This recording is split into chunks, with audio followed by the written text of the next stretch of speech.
My wife couldn't have kids, so we adopted a daughter from the foster system. Little did I know it would turn into a living nightmare. On her 18th birthday, she burst out of my room, screaming that I'd assaulted her. My wife backed her up, corroborating the whole story. I was speechless, utterly defenseless. I ended up paying her a huge settlement. My wife divorced me, and I lost everything. My job as a professor was suspended. I was publicly shamed, a pariah in my own community. Eventually, crippled by depression, I jumped from a high rise. It was only after my death that the horrifying truth was revealed. Then I opened my eyes, and I was back on the day of her 18th birthday. "Dad, it's my 18th birthday." "What did you get me?" Emily wheedled, tugging at my arm. It hit me like a ton of bricks I was reborn. I looked down at this wolf in sheep's clothing, a chill running down my spine. "Emily, I got you a beautiful dress. Go try it on so your dad can see," Laura, my wife, said, emerging from the bedroom with a gift box, her eyes full of adoration for Emily. Emily snatched the box excitedly and ran off to change. It was on this day, in that very dress, that she'd run from my study, conveniently into a group of relatives, friends, and colleagues who were there for her party. "Thomas, you monster! You abused your own daughter," they'd screamed. The police were called. I was arrested, completely bewildered. And Laura, my wife of 20 years, had stood there and accused me. Emily had just turned 18. The adopted daughter angle it all painted me as a social predator, a monster. The university suspended me. Students who once admired me spat in my face. Emily demanded $1 million. Under immense public pressure, I paid, using my parents' inheritance. Laura divorced me, taking everything I had left. Then came the depression, the jump, the end. After my death, I saw them, Laura and Emily, arm in arm with a strange man at the scene of my suicide. "Dad, how do I look?" Emily's sweet voice snapped me back to reality. Looking at her, I noticed a striking resemblance to Laura, almost like a younger version. We'd adopted Emily when she was 2. After that, Laura poured all her energy into her, even giving her her last name. Even so, I never suspected they could be mother and daughter. I pulled away from Emily, uncomfortable. "It's beautiful," I mumbled. "I'm going to the store to get groceries. We'll have a lot of guests tonight." I stood up and walked out. "Wait, Thomas," Laura called after me. I froze, turning back to face them.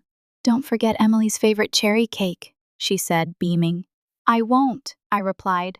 "I won't forget what you did to me either. This second chance wouldn't be wasted." "They would pay." I returned from the store. Laura and Emily were out getting manicures. I rushed to my study and installed the hidden cameras I just bought. I tested the network connection to my phone. Everything worked perfectly.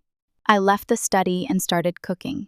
Emily's party included family, friends, colleagues, even some faculty from the university. I had almost finished cooking when Laura and Emily returned. Bubbling with excitement, they showed off their nails and makeup. Emily then pulled me onto the couch. "Dad, you've been working so hard. Let me give you a massage." She started kneading my shoulders. Laura brought me a glass of iced tea from the kitchen. "Honey, have some tea." To any outsider, we were the perfect family. I glanced at the tea, pushing it aside. "I just had some water." "I'm not thirsty right now." Laura looked taken aback. It was the first time I'd ever refused her. She shot Emily a look. Emily picked up the tea and offered it to me. "Dad, thank you for everything. For raising me. Please have this tea. Consider it a toast from your daughter. I appreciate the thought, honey, but I'm really not thirsty. I'll drink it later." I pushed the glass away again. I could see undissolved white granules at the bottom. Emily hesitated, clearly surprised I'd refused her twice. "Dad, do you hate me? You won't even drink the tea I made for you." She started to cry, looking utterly heartbroken. "Thomas, just drink the tea." "Don't upset her. It's her birthday," Laura urged. But her eyes held a strange, searching look. Emily offered the tea again. "Thomas, Drink it, Laura insisted, snatching the glass and pushing it towards my lips. I opened my mouth to protest, but she pinched my nose, forcing me to swallow. I choked. She kept pushing until I'd finished the entire glass. I looked at the woman I'd loved for over a decade, her face contorted in a cruel smirk, and I felt a surge of bitter amusement. Almost immediately, I felt dizzy, my eyelids heavy. Laura, I feel lightheaded. I think I'm coming down with something. I tried to stand, but Laura just smiled. Maybe you are. Emily, help your dad to bed. Emily took my arm. Come on, Dad. Let's get you to bed. She led me to the small bed in my study. Laura insisted I sleep there because my snoring kept her awake. I'd been sleeping in the study for over 13 years. As soon as she laid me down, she gave me a little shove. Dad, are you asleep? When I didn't respond, she called out, Mom, the idiot's finally out. Your plan worked. Luckily, I'd taken an antidote before they got home, anticipating their move. Laura came in and kicked me a few times. Satisfied I was unconscious, she started talking. Thomas, it's all your parents' fault, that stupid Will leaving everything to you. Nothing for me, their daughter-in-law. Well, don't blame me for what happens next. Now I understood. It was about my parents' inheritance. I came from an old money family. My parents had bought a house downtown years ago. It was now worth millions. They'd made a will leaving everything to me, excluding Laura. They hadn't approved of our marriage. Laura was a high school graduate, and I was a college professor. Those people will be here any minute. This will ruin him. He'll lose his job. Everything. Laura kicked me again, then slapped me a few times. Mom, what if you hurt him too much? What if someone notices? Emily asked, worried. That's the point. It'll look like he fought back, Laura sneered. She grabbed Emily's shirt, ripping it. When your grandpa gets here, you run to him and tell him Thomas has been abusing you for years. With everyone here, they'll believe you. Mom, I'm scared, Emily whispered. Do you want us to be a family again? Or do you want to keep calling this man Dad? He's the reason we're in this mess. Now get it together, Laura snapped, a chilling contrast to her usual maternal facade. A family? Was Emily really Laura's daughter? But Laura was infertile. That's why we adopted. Laura's phone buzzed. She grinned. Get ready. They're here. She had an accomplice. She left the room. Emily looked at me. Don't blame me, Thomas. Blame yourself for standing in the way of our family's happiness. A knock at the door. The moment Laura opened it, Emily ran out, disheveled, throwing herself into the arms of the university president. Grandpa, help me. He tried to he. The room erupted in shock. Professor Miller? I can't believe it. What a monster! So that's why he adopted her. Sick! The president's hands trembled with rage. Where is he? Emily pointed to the study. He's in there. He said he was going to tutor me, but then he touched me. He said he'd raised me all these years. Now that I was 18, it was his turn. That I was a girl. I belonged to someone eventually. So, she trailed off, leaving the implication hanging in the air. The president grabbed his phone to call the police. I stepped out of the study, calmly adjusting my clothes, holding up my own phone. No need to call. I already did. Seeing me emerge, Laura and Emily froze. Emily's panic obvious. Laura quickly grabbed her, pointing at me and yelling, Thomas, you're disgusting. Emily is your daughter. The inappropriate touching before was bad enough, but now she trailed off, choked with fake sobs. The implication clear. Emily buried her face in Laura's chest, wailing dramatically. I can't believe it. Professor Miller, such a respected man, a predator. Sounds like this wasn't the first time either. This is sickening. He should be locked up, castrated. Laura's performance had whipped the crowd into a frenzy. The president stared at me, furious. Thomas, what is the meaning of this? Do you understand the consequences of your actions? I walked towards them, calm. If I said I didn't do it, would you believe me? Laura stepped forward. Thomas, don't you dare lie. You've caused Emily irreparable harm. Just shut up. Do you want to humiliate her further by recounting it all in public? Harm? What about the harm you've caused me? False accusations, destroying my reputation? Laura, we were married. How could you be so vicious? I demanded. Laura smirked. Vicious, Thomas? Since you've abandoned all shame, I'll let you die knowing the truth. She pulled out her phone, playing a video. It showed Emily sitting at her desk, me beside her, seemingly tutoring her. The video, taken from the doorway, only showed our backs. Then Emily ducked under the desk, out of view, hidden by my body. She stayed there for an extended period. Taken out of context, it looked damning. The video ignited the crowd's fury. He's a monster! Arrest him! Beat him! Lock him up! Throw away the key! String him up! He's a disgrace to the profession. Several self-proclaimed vigilantes grabbed me, pinning me down. I looked up and saw a familiar face, David. David was my colleague, a rival who'd been passed over for the professorship I'd recently received. We'd never gotten along. I hadn't invited him to the party. What was he doing here? He held me down, his face a mask of righteous indignation. Thomas, I thought you were a decent man. I'm ashamed to have lost to a scumbag like you. Today I stand for justice. He punched me in the face. Others joined in, kicking and punching. Laura and Emily watched, smirking. Stop! I'll press charges for assault, I roared, struggling against them. President Thompson, look at him. No remorse! He's threatening to sue us. He's the one who should be sued, David crowed. You should never have given him the professorship. The president looked at me, disappointment etched on his face.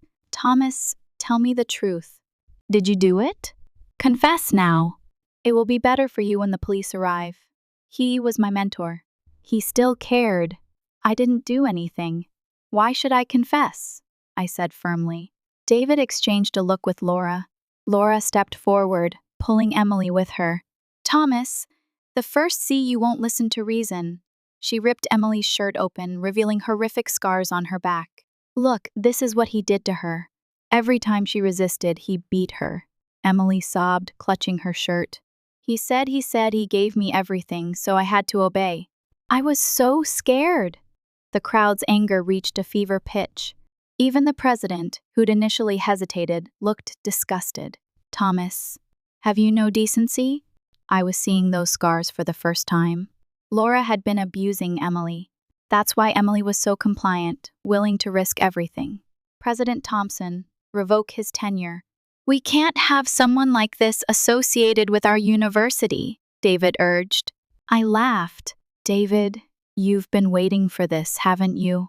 What are you talking about? He snapped. You'll see. Just then, a voice boomed from the doorway. Police! We received a call about an assault. Who called? The crowd parted. 2 officers stood in the doorway. I did, I said, raising my hand. Everyone stared at me, then at the officers, confused. David burst out laughing. Thomas, you've lost your mind, calling the cops on yourself. He probably thinks he can get a lighter sentence if he turns himself in, Laura added. Officers, this is my adopted daughter, Emily. This man, my husband, assaulted her. We want justice, Laura said, resuming her act. The officers turned to me. Is this true? They're lying. They drugged me. This is all a setup. Liar. You assaulted Emily. How dare you blame us? Laura shrieked. I ignored her, addressing the officers. Search the kitchen. You'll find sleeping pills. One officer rushed to the kitchen. Found them! Animal tranquilizers. He held up a box. Murmurs rippled through the crowd. Maybe there's more to this. Professor Miller doesn't seem like that kind of guy. He's always been so kind. He might be innocent. Emily looked panicked, clutching Laura's arm. Laura glared at me. He put the drugs in Emily's milk. He planned it all. The crowd shifted back to her side. Yeah, he must have drugged her to make it easier. Give it up, Thomas. You're finished, David sneered, confident in his victory. Really? Then take a look at this. I opened my phone, displaying the footage from the hidden cameras. It showed Laura pouring the tea, dropping a pill in, then spitting in it. Thomas, I'm sending you to hell, she'd hissed. I switched to the study camera footage. You set me up. When did you install those? Laura shrieked, lunging for my phone. The officers restrained her. He was framed. Laura's evil, framing her own husband, accusing him of abusing her daughter. She's insane. Emily risked her reputation for this. What kind of grudge does she have? The tide had turned. Laura and Emily were taken away. Despite the video evidence, Laura denied everything. Emily stood by her. They were taken into custody, but Emily, being a minor, was released. Laura was held for questioning. Because of our marital status and the adoption, prosecution was difficult. Emily disappeared after her release. I went home and immediately took DNA samples from Laura and Emily's toothbrushes for testing. The results: 99.99% match. They were mother and daughter. I then reviewed Laura's infertility diagnosis. The clinic was a private one, run by her sister, a gynecologist. It was all a lie, a paid-for diagnosis.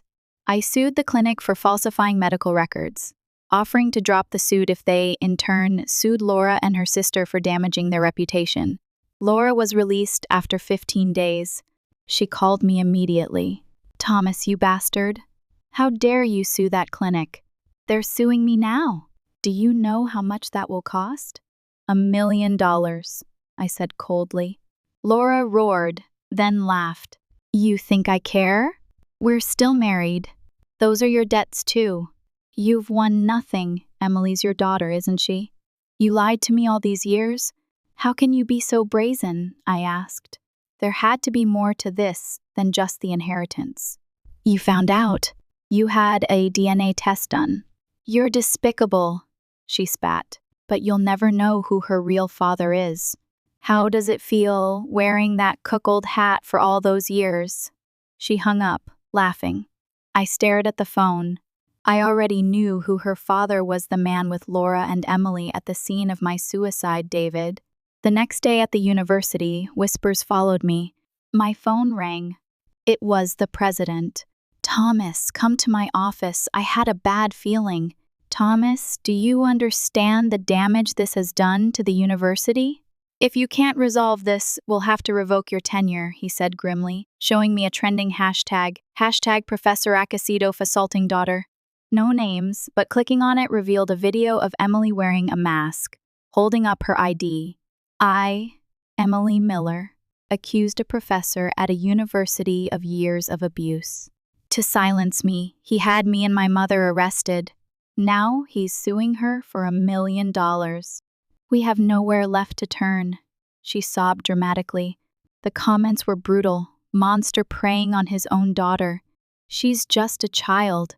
He stole her future. He should be hanged. Suing them after what he did? Disgusting. He teaches at my university. I never would have guessed. Fire him. I was reliving my past life. This was how it started, the online hate campaign, the threats. President Thompson, you were there. You know what happened? I said, my voice heavy. He sighed. I do, Thomas. But this is damaging the university's reputation. I have to act. A knock on the door. David entered, holding a tenure application. He sneered at me. Still showing your face here? Look at the mess you've made. Everyone's calling our faculty monsters. I glanced at him. Thanks, in part, to your efforts. What's that supposed to mean? I've had enough of you. You're incompetent, a disgrace to the profession. He grabbed my collar. I grabbed his hair. Stop it! Both of you. Get out, the president roared. We let go of each other. We're not done, Miller. I'll get that professorship yet, David hissed. I clutched the hair in my hand. Your good days are over, David. I sent the hair to a lab for DNA analysis. Expedited results came back in 3 days. Emily was David and Laura's daughter. David was married to the daughter of a high-ranking education official. He'd climbed the ladder using his wife's connections, a 20-year affair, a secret child. His wife, a notoriously jealous woman, would destroy him. I came home that evening to find the door open. Laura and Emily were lounging on the couch. Laura smirked. "Rough few days, huh? 2 choices, Thomas, divorce, give me $1 million, the house, and drop the lawsuit. Or I'll ruin you, make sure you can't show your face in this city again." I laughed. "You're delusional. We're the victims now, Thomas. This has gone far enough. Let's just end it," she said, arms crossed. I looked at Emily. "You risked your reputation for this. For her. Have you thought about your future? This is all over the internet. What kind of life will you have now?" Emily looked at Laura, then at me, uncertainty flickering in her eyes. "Snap out of it." Laura slapped Emily hard. "I'm your mother. Don't you dare side with him. I didn't bring you into this world to seduce men. You're here to make me money." Emily cowed, clearly used to such treatment. 3 days, Thomas. Give me the inheritance, or I'll destroy you." Laura dragged Emily out of the house. I checked the security cameras disabled. I tightened my grip on my phone, the recording app open. I'd anticipated this. The university held a symposium. Both David and I were scheduled to present. It was the president's final test. David was to unveil his latest research. I arrived early. "Professor Miller, gracing us with your presence? Aren't you afraid of further tarnishing our reputation?" David sneered, bumping into me as he passed. "Not as much as you should be," I replied. He glared. "You won't be laughing for long. The university is suspending you after today. All your accomplishments mean nothing now. You'll be remembered as a pervert." I patted his shoulder. "Let's see if you're still so smug later." The symposium began speeches by the president and other officials, then David's presentation. As David took the stage, he spotted Laura and Emily in the back row, his wife sitting directly in front of them. He plastered on a smile and began. Suddenly, images flashed across the large screen behind him, photos of David and Laura kissing, embracing. The room gasped. "Turn it off! Turn off the projector!" David yelled, panicked. No one responded. I'd taken care of the AV crew. The photos were followed by the DNA results, Emily and Laura, then Emily and David. The room buzzed. They're a family. Professor Miller was being played. So the assault, it was all a lie. As the murmurs grew louder, the video of Laura and Emily's scheme played, followed by police records, then the audio of Laura demanding the inheritance. The evidence was irrefutable. The room was stunned. David's wife was livid. She'd believed he was infertile. Now she knew he had a daughter, a secret family. "Miller, you did this. You're trying to ruin me," David screamed, realizing he was exposed. "You're jealous. You don't want me to publish. This is all lies. He's framing me." He lunged at me, but his wife intercepted him, slapping him hard across the face. Laura rushed to David's defense. "How dare you hit him? It's your fault you can't keep a man. I'm not the other woman we were together years ago." "You're the one who interfered." "Say that again," David's wife growled. Laura, oblivious to the danger, smirked, clinging to David. "We're in love. You're the other woman." David, sensing his wife's fury, shook his head. "Stop it, Laura. Why should I?" "You said you don't love her." "You love." Laura's words died in her throat. David's wife pulled out a knife, plunging it into Laura's stomach. Chaos erupted. Laura died at the scene. David survived, but with severe internal injuries, his future filled with catheters and pain. The university fired him, discrediting his research.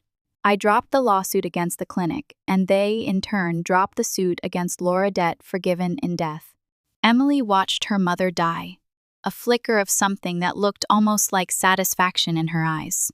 She came to me later, asking to come home. I refused. formally terminating the adoption.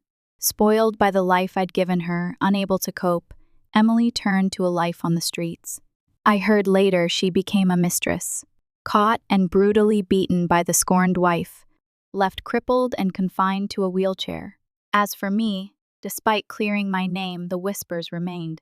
I resigned, sold everything, took the inheritance, and boarded a plane. I'd spent my life working, never seeing the world. Now, alone with nothing but money and time, I was free. I hope for a future filled with gentle breezes, sunshine, and the vastness of the world.